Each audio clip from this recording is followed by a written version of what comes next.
Peux-tu braver et la mort et l'enfer? La force est en Christ, la force est en Christ. Retour aux fondamentaux de la foi en Jésus-Christ de Nazareth. Jésus d'un mot fait tomber tous les fers. La force est dans le sang de Christ. Je suis fort.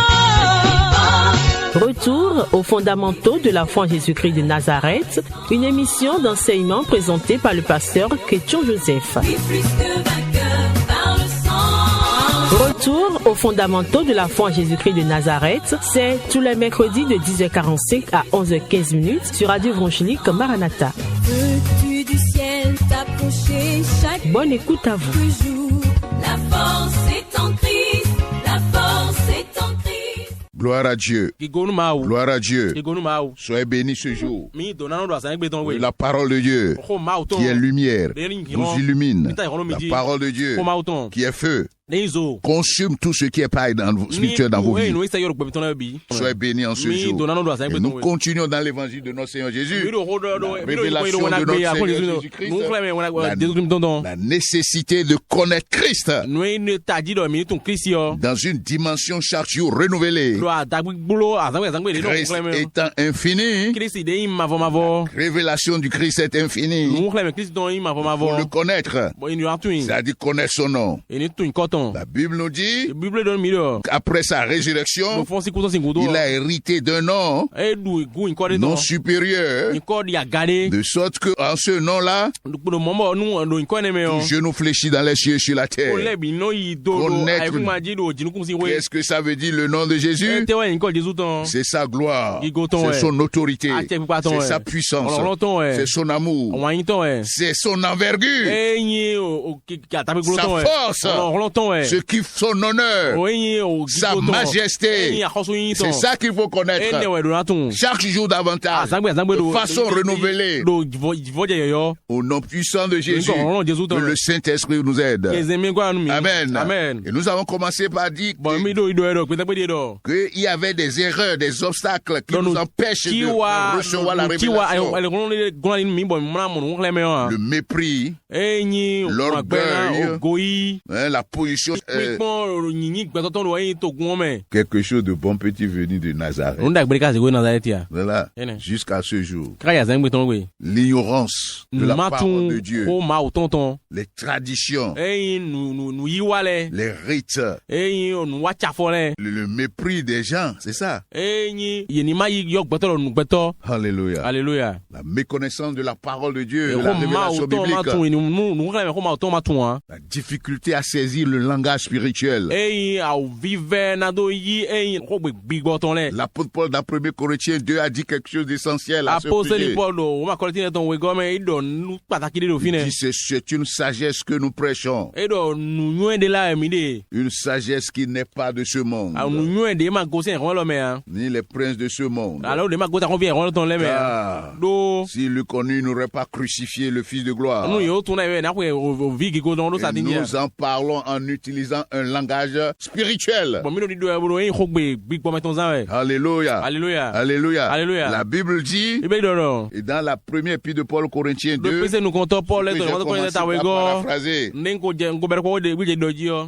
il dit ceci, nous en parlons, non avec des discours qu'enseigne la sagesse humaine, mais avec ceux qu'enseigne l'esprit, employant un langage spirituel pour les choses spirituelles. Mais l'homme animal, c'est-à-dire naturel, ne reçoit pas les choses de l'Esprit de Dieu, car elles sont une folie pour lui. Il ne peut les connaître, parce que c'est spirituellement qu'on en juge. C'est le problème que les pharisiens, les scribes et ces sacrificateurs ont eu. Nous avons lu ici, Jésus a dit, mais pourquoi ne comprenez-vous pas mon langage? La Bible nous dit, il révèle que l'une des choses aussi qui peut empêcher des gens de recevoir la révélation correcte du Christ, nous allons commencer à parler de l'ignorance de la parole de Dieu, les mauvaises interprétations. La Bible nous dit ici, dans Jean 10, quand Jésus les accusait de vouloir le lapider. Donc Jean 10, 33, les Juifs lui répondirent, ce n'est point pour une bonne œuvre que nous voulons te lapider, mais pour un blasphème. Parce que toi qui es un homme, tu te fais Dieu. Jésus a dit, je suis fils de Dieu. Jésus leur répondit, n'est-il pas écrit dans votre loi? J'ai dit, vous êtes des dieux? Si elle a appelé Dieu ceux à qui la parole de Dieu a été adressée, et si l'écriture ne peut être anéantie, celui que le Père a sanctifié et envoyé dans le monde, vous lui dites, tu blasphèmes. Et cela parce que j'ai dit, je suis fils de Dieu. Le fils de Dieu. Si je ne fais pas les œuvres de mon Père, ne me croyez pas. Voilà. Méconnaissance des Écritures n'est-il pas écrit dans votre loi? Ou bien mauvaise compréhension des Écritures, ou mal interprété, ou mal écouté, sont des obstacles à la révélation, à la connaissance du Christ. Le Seigneur vous garde de cela. Amen. Amen. Nous avons vu aussi quelque chose. Dans 11:42, nous avions dit que le Seigneur faisait tout pour qu'ils le reconnaissent. Mais non pas. Il était dans le monde. Le monde a été créé par lui. Et le monde l'a point reconnu. Il était venu chez les siens. Les siens l'ont pas reçu. Voilà. Dans Jean 11:42, regarde ce que le Seigneur dit ici. Au moment où Lazare était décédé, depuis 4 jours, Jésus est venu. Il dit ceci, quand il priait, pour moi, je savais que tu m'exauces toujours. Il s'adressait à son Père. Mais j'ai parlé à cause de la foule qui m'entoure, afin qu'il croie que c'est toi qui m'as envoyé. S'ils ont reçu cette connaissance, s'ils ont connu Christ comme l'envoyé de Dieu, comme le Fils de Dieu, il n'allait pas mourir. Est-ce que tu en as reçu? Ou bien tu es encore embrigadé dans des religions, dans des connaissances ésotériques ou des connaissances religieuses qui t'empêchent de recevoir la lumière salvatrice du Christ?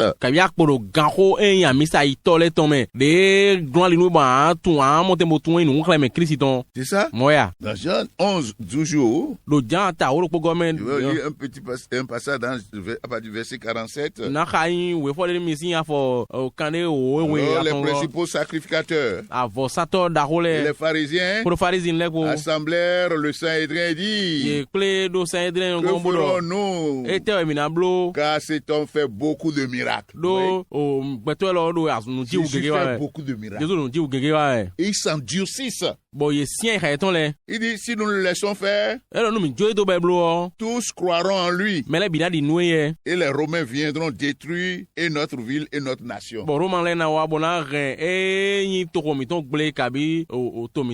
Voilà. Pour des raisons politiques. Des raisons politiques. Ils ont été empêchés de recevoir la révélation du Christ, ou bien ils se sont endurcis pour ne pas le recevoir. C'est grave. Et ça se passe encore jusqu'à nos jours. Nous avons besoin du discernement. Écoutons le message. Le message se défend elle-même. Ne considère pas ce qui est autour. Va directement à la parole de Dieu. Recherche. Prie. Jésus se révèle. jusqu'à nos jours. Quand tu écoutes, confie-toi à la parole. Utilise ton bon sens. Que le Seigneur vous aide. Parce que si vous ne croyez pas ce que j'ai dit que je suis là, vous allez mourir dans vos péchés. Dit le Seigneur. Christ est mort pour nos péchés selon les Écritures. Il a été enseveli. Le troisième jour, il est ressuscité. Ça veut dire il est le sauveur. Crois-tu cela? C'est lui qui te délivre de la mort. Dans sa résurrection, il a prouvé qu'il a autorité sur la mort. Il a anéanti la mort. Il a détruit la mort. Et il a mis en évidence la vie et l'immortalité par l'évangile. Crois à l'évangile.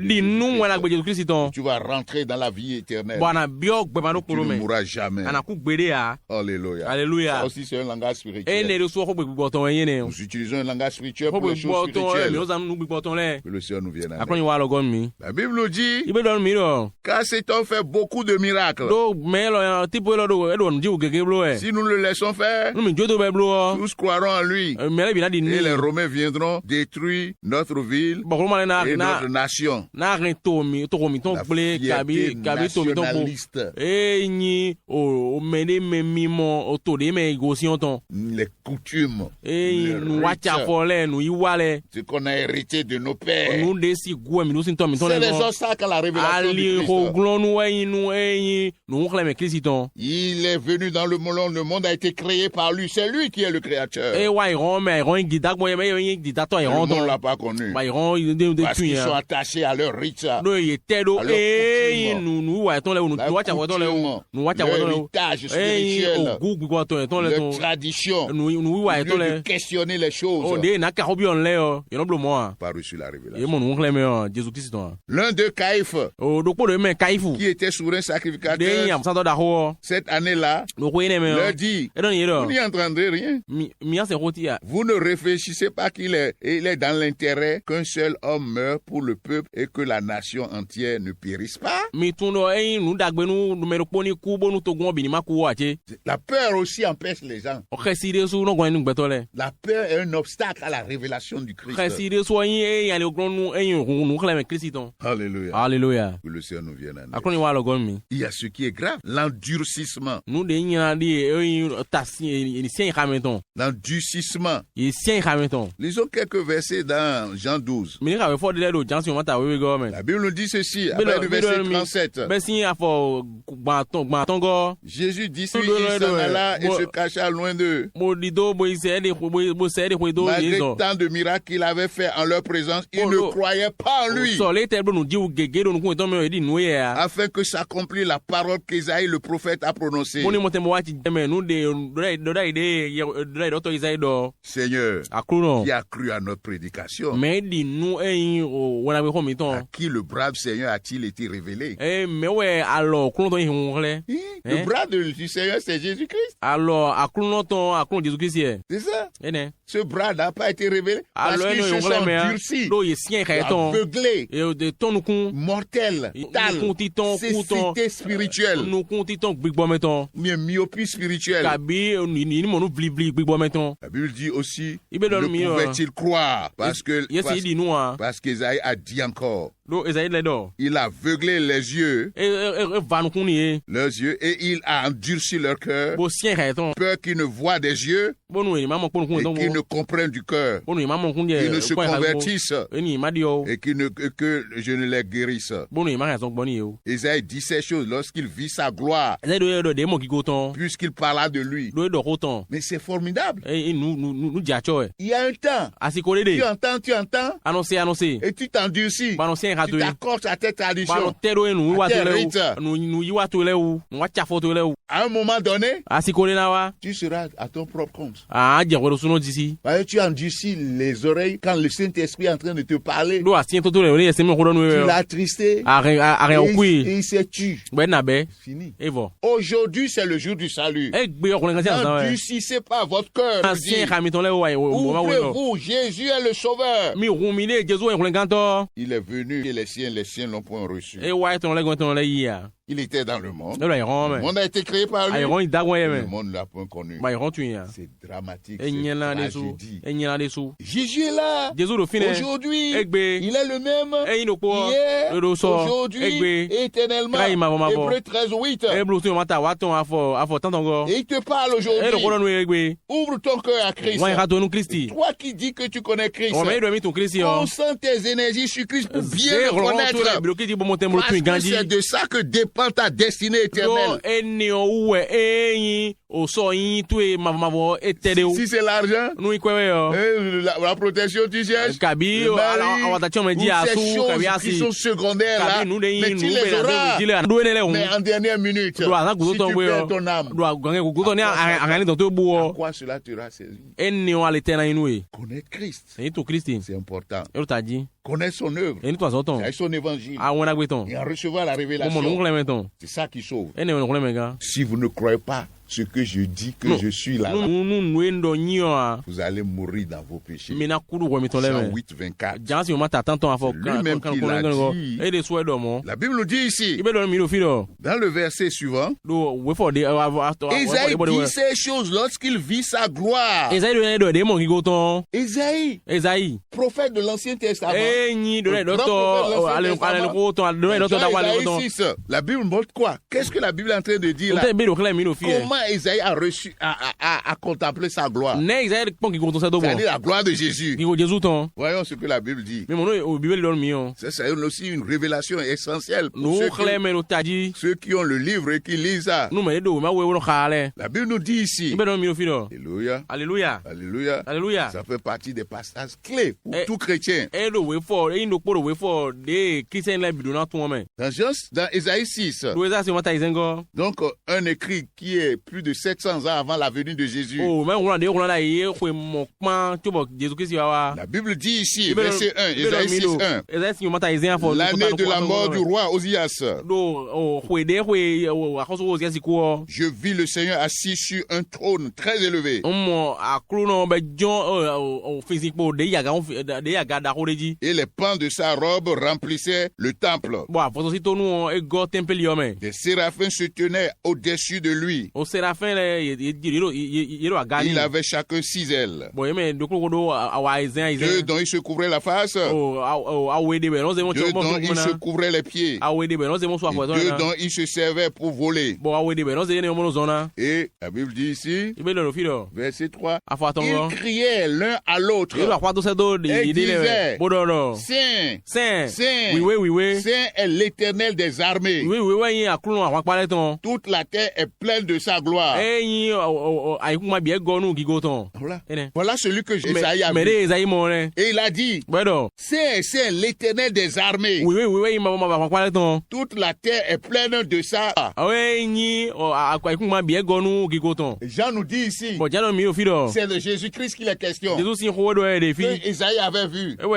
C'est très important. Jésus-Christ, dans ce contexte, c'est lui qui est l'Éternel des armées. C'est ce que la Bible est en train de dire. En as-tu reçu la révélation? Jésus, comme nous disons, c'est pas un Dieu junior. Il est senior. Il est Dieu, Dieu. La Bible dit, quand vous posez la question à Jean, Jean va dire, c'est Jésus-Christ. Quand vous allez voir Ésaïe, Ésaïe lui va dire, c'est l'Éternel des armées que j'ai vu dans l'année où Osias est mort. Gloire soit rendue à notre Seigneur pour sa gloire ineffable. Donc c'est ces révélations qu'on a besoin de savoir. Il y a beaucoup de passages dans la Bible qui nous révèlent la nature véritable de Christ. Ça là, c'est l'un des versets là, l'un des passages. Ésaïe dit ces choses lorsqu'il vit sa gloire. C'est la gloire de qui? La gloire de Jésus-Christ. Et qu'il parla de lui. Le monde a été créé par lui. Il était venu dans le monde. Mais le monde n'a point connu. C'est dramatique. C'est tragique. Et c'est le problème que nous avons. C'est le problème que les religions ont. Dans Jean 15, voyons ce que la parole de Dieu nous dit. Nous prenons quelques passages seulement pour montrer la gravité de ne pas passer son temps pour recevoir la révélation de Jésus-Christ. Il faut être concentré sur Christ. Nous sommes en train de justifier ça. Reconnaître Christ. Jésus-Christ de Nazareth. Que les Juifs appellent Yehoshua. Que nous disons dans nos langues Jésus-Christ.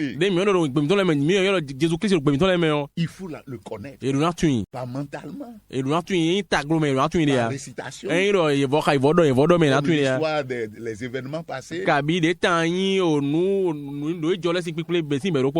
Connaître Christ dans son cœur. Dans son esprit. Et ça a beaucoup d'avantages. Le salut. Et beaucoup d'autres choses. Donc nous allons voir pour justifier la nécessité de connaître Christ et de prêcher Christ. Dans Jean 15, verset 22. La Bible dit ceci. Si je n'étais pas venu, c'est Jésus qui parle. Si je n'étais pas venu et que je ne leur eusse point parlé, ils n'auraient pas de péché. Mais maintenant, ils n'ont aucune excuse de leur péché. Celui qui me aussi mon Père. Si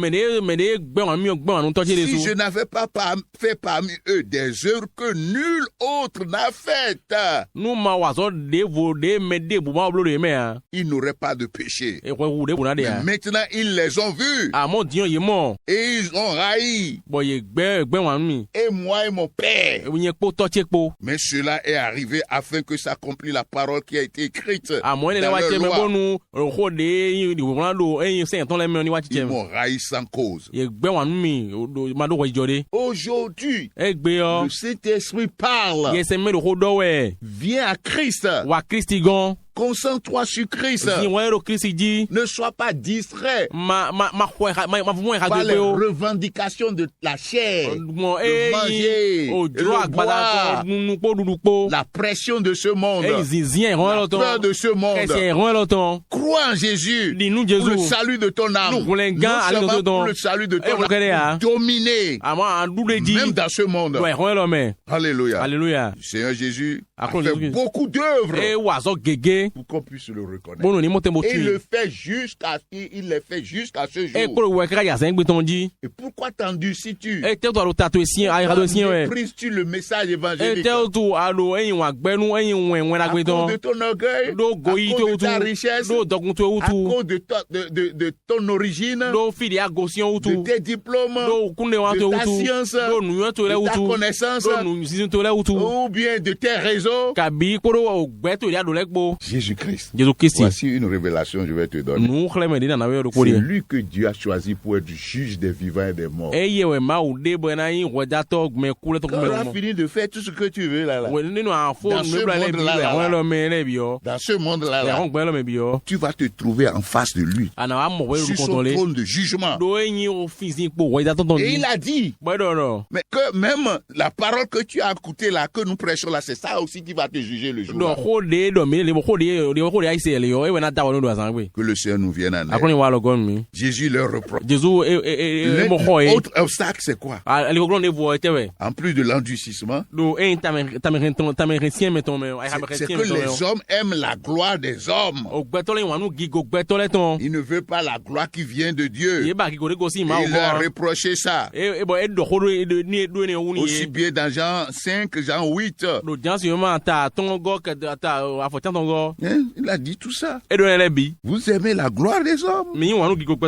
Comment vous allez accepter la vérité si vous voulez la gloire des hommes? Quand vous ne voulez pas que les hommes vous critiquent, vous voulez que les gens parlent mal de vous. Comme si tu es rentré dans ça, tu es rentré dans les gens qui cassent les verres là. Tu es rentré dans ça là. Et quand oui. Si tu crains ces choses, tu crains ces choses, n'oublie pas que tu seras seul dans ta tombe. Et que tu seras seul devant le trône de Dieu. Du jugement. Entre en toi-même et crie à Jésus. Il t'entend la révélation. Seigneur, révèle-toi à moi. Glorieux ressuscité, manifeste-toi à moi. Je veux te connaître. Plus que je connais aujourd'hui. Ça nous vient en aide. Et il y a aussi une autre tragédie, et ça va être le dernier point que nous allons voir aujourd'hui. Dans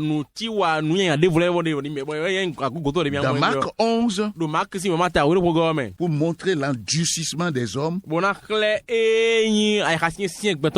la Bible nous dit dans Marc 11, je vais lire rapidement du verset 27 à 33. Je veux que tu écoutes attentivement.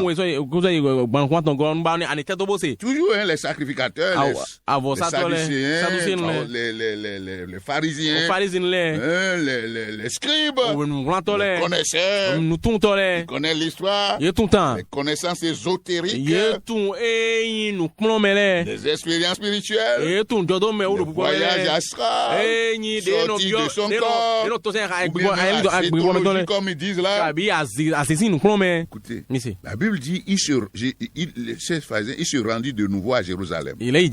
Et pendant que Jésus se promenait dans le temple, les principaux sacrificateurs, les scribes et les anciens vinrent à lui et lui dit, il dit à Jésus, par quelle autorité fais-tu ces choses?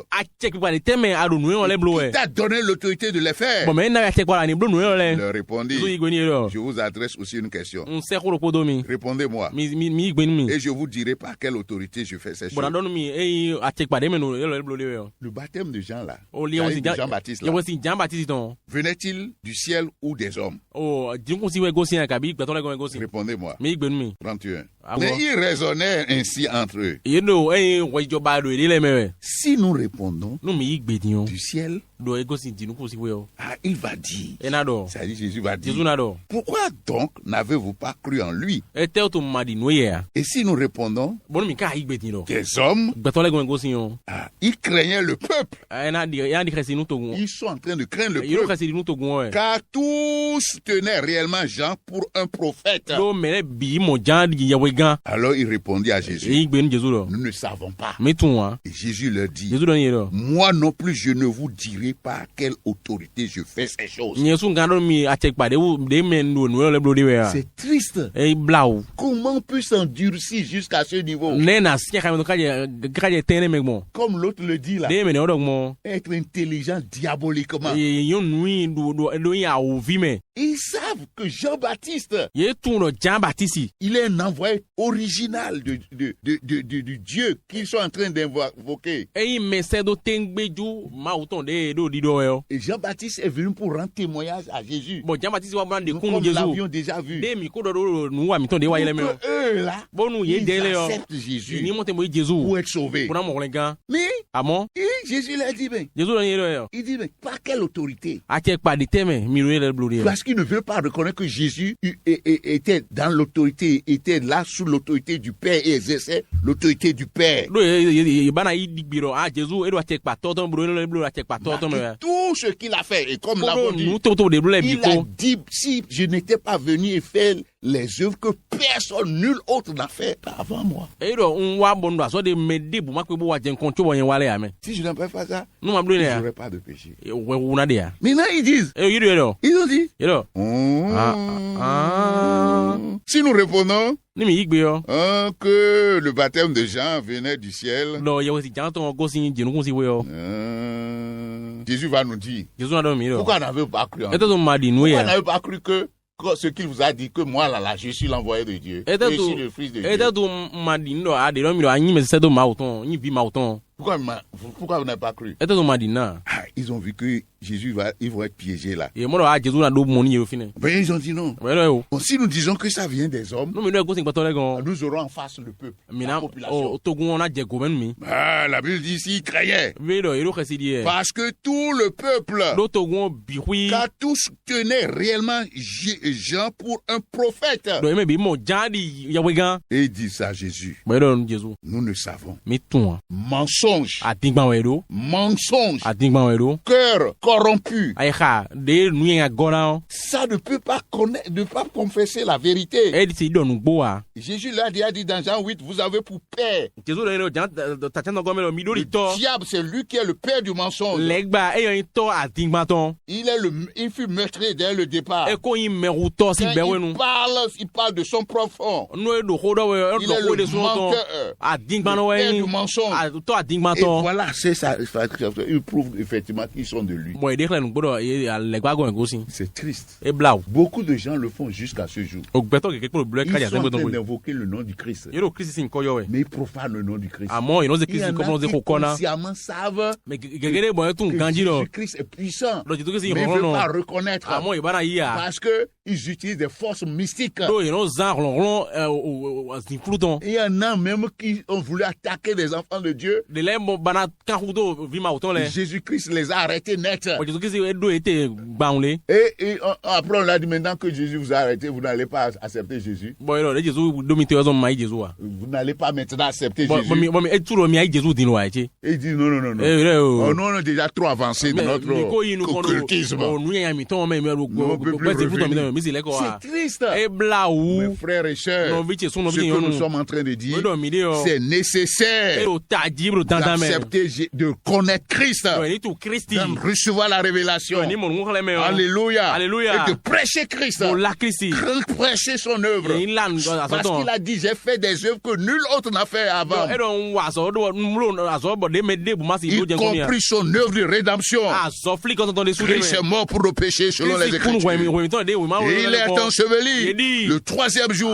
Il est ressuscité. Et comme nous l'avons dit, cette œuvre, elle est si puissante, si valeureuse, que rien ne peut l'égaler. Parce que dans Jean 12 que nous avons lu, Jean a dit que c'est lui que Isaïe a vu dans Isaïe 6. C'est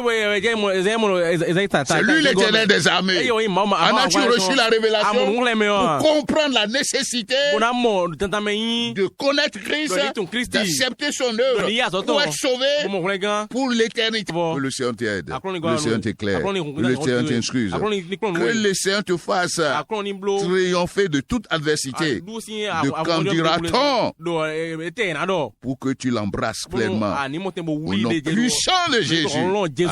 Amen. Peux-tu braver et la mort et l'enfer? La force est en Christ, la force est en Christ. C'était l'émission Retour aux fondamentaux de la foi en Jésus-Christ de Nazareth. Jésus d'un mot fait tomber tous les fers. La force est dans le sang de Christ. Je suis fort. Retour aux fondamentaux de la foi en Jésus-Christ de Nazareth, une émission d'enseignement présentée par le pasteur Ketcho Joseph. Oui, plus que vainqueur par le sang. Retour aux fondamentaux de la foi en Jésus-Christ de Nazareth, tous les mercredis de 10h45 à 11h15. Veux-tu du ciel? Contact du pasteur 53 53 03 84. 53 53 03 84. Que Dieu bénisse votre écoute. La force